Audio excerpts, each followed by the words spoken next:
नमस्कार, मैं हूं आपके साथ कंचन भारद्वाज और स्वागत करती हूं आपका वन इंडिया हिंदी में। आज हम बात करेंगे दिल्ली के चांदनी चौक लोकसभा सीट के बारे में, जो पिछले चुनावों में बीजेपी और कांग्रेस दोनों के लिए बेहद अहम थी। आखिर प्रेस्टीज का सवाल जो ठहरा, बीजेपी ने टिकट दिया जाने माने डॉक्टर हर्षवर्धन को और कांग्रेस ने मशहूर वकील और पूर्व सांसद कपिल सिब्बल को। वहीं आम आदमी पार्टी ने पिछली बार इस सीट पर कोई कसर नहीं छोड़ी। आपने पूर्व वरिष्ठ पत्रकार आशुतोष को इस सीट से उतारा। खैर, अंत में बीजेपी के डॉक्टर हर्षवर्धन की जीत हुई। वहीं आशुतोष दूसरे नंबर पर रहे और कपिल सिब्बल तीसरे पर।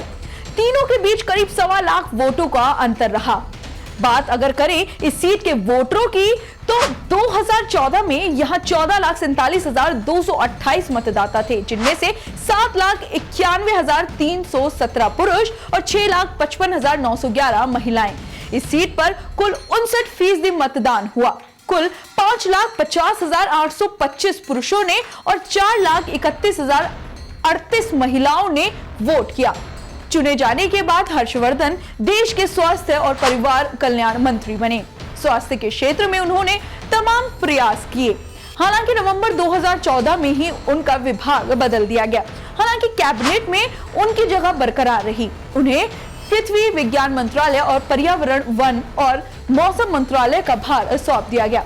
बतौर सांसद डॉक्टर हर्षवर्धन का प्रदर्शन संसद के अंदर ठीक ठाक रहा। उन्होंने मई 2014 से लेकर दिसंबर 2018 तक मात्र 34 डिबेट में हिस्सा लिया, जबकि राष्ट्रीय औसत 63.8 और राज्य का औसत 61.7 रहा।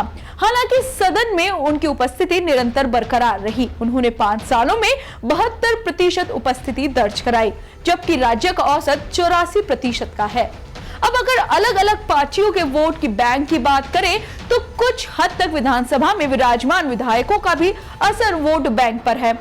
चांदनी चौक के अंतर्गत दिल्ली की 10 विधानसभा सीटें आती हैं और 10 की 10 पर आम आदमी पार्टी का कब्जा है। यानी 2019 के चुनावों में वोट डॉक्टर हर्षवर्धन को वोट करेंगे या नहीं, ये आम आदमी पार्टी के दिल्ली में किए गए काम पर भी निर्भर करेगा।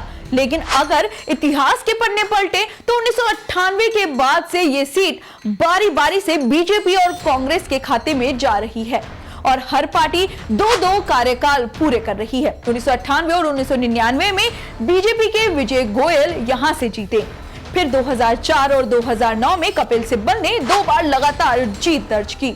अब देखना यह होगा कि डॉक्टर साहब दिल्ली के इस ट्रेंड को आगे बढ़ा पाते हैं या नहीं। खैर, कुल मिलाकर इस सीट में आम आदमी पार्टी का रोल बेहद अहम रहने वाला है।